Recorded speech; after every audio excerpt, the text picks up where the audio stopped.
ஆண்டவர் இயேசு ஆத்துமாவுக்குள் இருப்பாரையானால் கவலைகள், வேதனைகள், துன்பங்கள், துயரங்கள், வலிகள் எல்லாம் நீங்கி அல்லது நீக்கி அவர் நம்மளை சந்தோஷப்படுத்துவார். ஆகவே ஆத்துமா பிழைக்க ஆண்டவரை தேடுவோம்.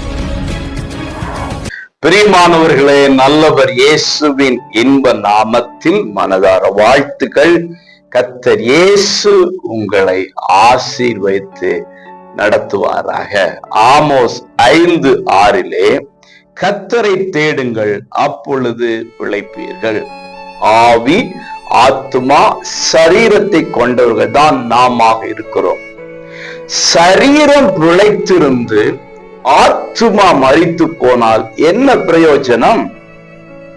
ஆத்துமா பிழைத்திருக்க வேண்டும். ஆத்துமா பிழைத்து இருக்க வேண்டுமே ஆனால் கர்த்தர் ஆத்துமாவுக்குள் இருக்கிறவராக இருக்க வேண்டும். அவரை ஆத்தும நேசர் என்று அழைக்கின்றோம். அவர் நமக்குள்ளே இருக்க வேண்டுமே ஆனால் அவரை தேடுகிறவர்களாக இருக்க வேண்டும்.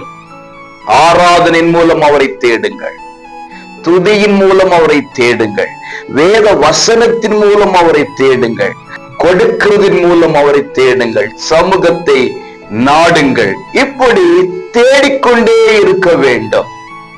அப்படி தேட தேட தேட நம்முடைய ஆத்துமாவுக்குள் அவர் கடந்து வந்து வாசம் பண்ணுகிறவராக இருப்பார். அப்பொழுது நம்முடைய ஆத்துமா பிழைக்கிறதாக இருக்கும். ஆகவே ஆத்துமா பிழைக்க ஆண்டவரை தேடுவோம். சரீரத்திலும் பிழைத்திருந்து கர்த்தரை மயப்படுத்துவோம். God bless you.